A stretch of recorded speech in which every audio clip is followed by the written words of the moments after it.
Assalamualaikum warahmatullahi wabarakatuh. Anak-anak yang dirahmati Allah Subhanahu wa taala, bulan suci Ramadan adalah bulan yang penuh keberkahan, ampunan dan rahmat serta kasih sayang dari Allah Subhanahu wa taala. Jadi diwajibkan kepada seluruh orang Islam yang beriman untuk melaksanakan ibadah puasa pada bulan Ramadan dengan tujuan agar menjadi orang-orang yang bertakwa. Seperti yang dinyatakan dalam firman Allah Quran Surat Al-Baqarah ayat 183 yang artinya, wahai orang-orang yang beriman, diwajibkan atas kamu berpuasa sebagaimana diwajibkan atas kamu dan orang-orang sebelum kamu agar kamu bertakwa.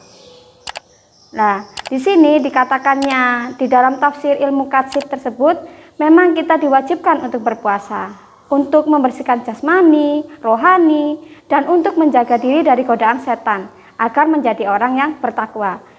Nah, agar puasa seorang muslim dapat mencapai ketakwaan, dibutuhkannya ilmu, sehingga puasanya dapat menjadi alat perubahan agar menjadi manusia yang lebih baik. Kita tahu bahwa perihal ilmu itu seperti tak kehabisan kata. Untuk membahasnya, kita bisa membicarakan ilmu mulai dari keutamaannya, hukum-hukum dan ibadah yang disyariatkan di bulan Ramadan. Islam itu adalah agama yang mulia dan dibangun di atas ilmu, bukan di atas tradisi atau perasaan. Jika ingin beramal dan berkata harus dengan ilmu. Nah, di sini banyak dalil-dalil nakli yang menguatkan kemuliaan seseorang karena ilmunya. Mari kita pahami satu persatu mengapa ilmu membuat kita jadi mulia dan di dunia dan di akhirat. Nah, sebelumnya dalam hal ilmu pula manusia itu dikelompokkan menjadi 4 golongan. Yang pertama, golongan orang yang tahu bahwa dia tahu dan mereka itu adalah orang yang pandai, orang yang berilmu dan dapat memanfaatkan ilmunya secara baik untuk kepentingan agama, kemanusiaan. Nah, di dalam golongan pertama ini mereka diibaratkan seperti lampu penerang bagi umatnya. Nah, golongan yang kedua yaitu golongan orang yang tahu akan tetapi tidak tahu bahwa dirinya tahu. Nah, mereka itu tergolong pandai berilmu, namun tidak mau dan tidak mampu memanfaatkan ilmunya secara baik. Nah, di dalam golongan kedua ini diibaratkan seperti pohon yang tidak berbuah. Dan golongan ini terkadang membahayakan orang lain karena mungkin sekali ilmu yang dimiliki sering digunakan untuk mencari keuntungan sendiri. Nah, yang ketiga adalah golongan orang yang tidak tahu tetapi tahu bahwa dirinya tahu. Nah, golongan ini merupakan mereka yang tidak pandai, tidak berilmu, tetapi menyadari kekurangan dirinya. Golongan ini masih baik karena dapat diarahkan untuk menjadi lebih baik. Nah, itu golongan yang ketiga. Sekarang golongan yang keempat.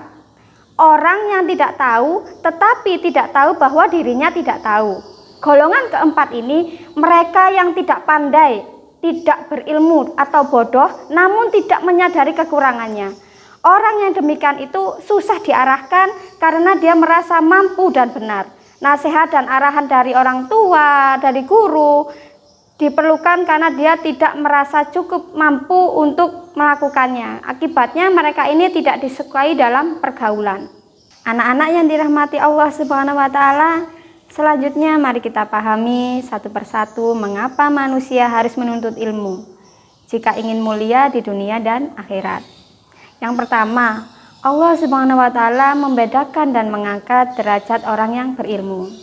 Sesuai dengan firman Allah Subhanahu wa taala di dalam Quran Surat Al-Mujadilah ayat 11, yang artinya Allah akan meninggikan orang-orang yang beriman di antaramu dan orang-orang yang diberi ilmu pengetahuan beberapa derajat.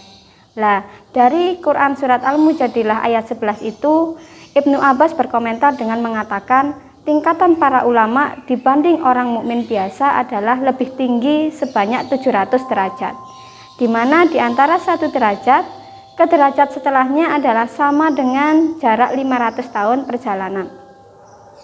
Yang kedua, memberi jalan terang dalam memberikan petunjuk, pengarahan dan saran.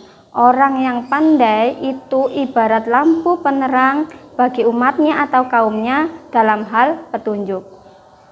Yang ketiga, orang berilmu itu takut kepada Allah Subhanahu wa taala. Dalam surat Fatir ayat 28, Allah Subhanahu wa taala berfirman, yang artinya, dan demikian pula di antara manusia, makhluk bergerak yang bernyawa dan hewan-hewan ternak, ada yang bermacam-macam warnanya dan jenisnya. Di antara hamba-hamba Allah yang takut kepadanya hanyalah para ulama. Sungguh Allah Maha Perkasa, Maha Pengampun.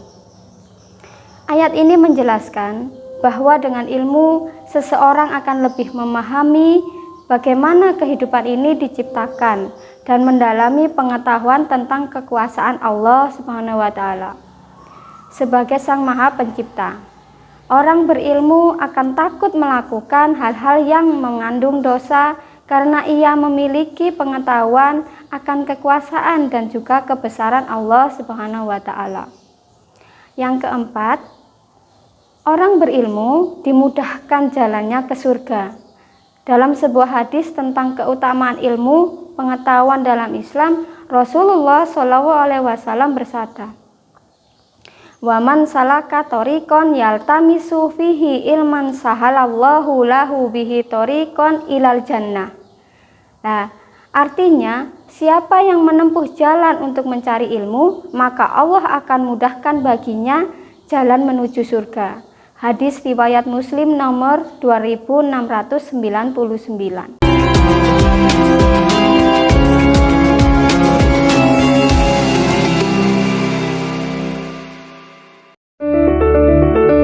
Selamat datang di MTS Muhammadiyah 1 Malang.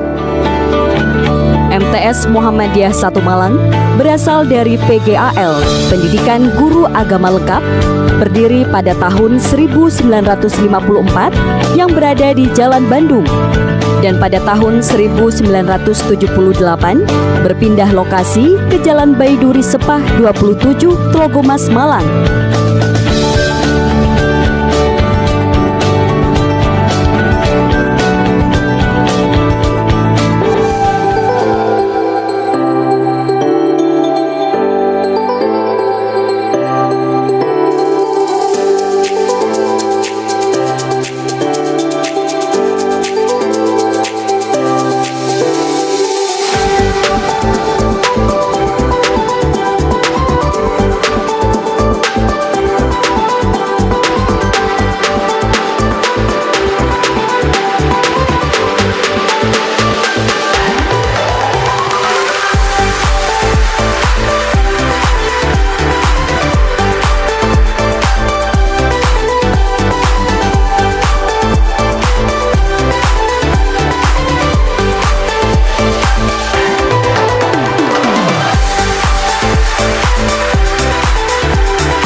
Anak-anak yang dirahmati Allah Subhanahu wa taala, kita lanjutkan yang kelima.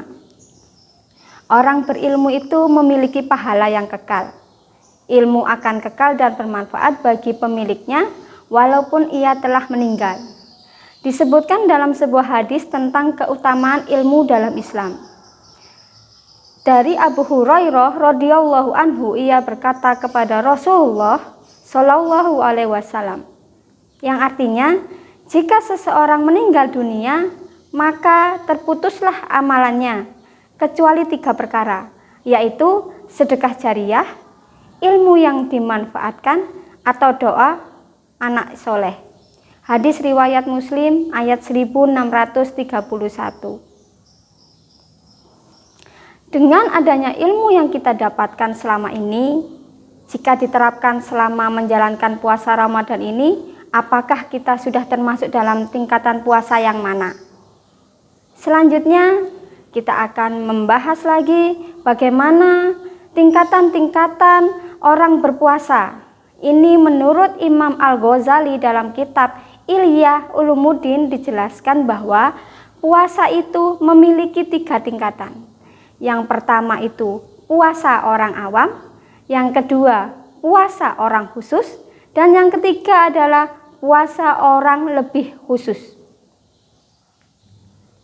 Puasa yang level pertama itu sebagai saumul umum atau puasanya orang awam, seperti sekarang kebanyakan level puasa ini adalah yang biasa dilakukan oleh kebanyakan orang atau sudah menjadi kebiasaan umum atau biasa-biasa saja.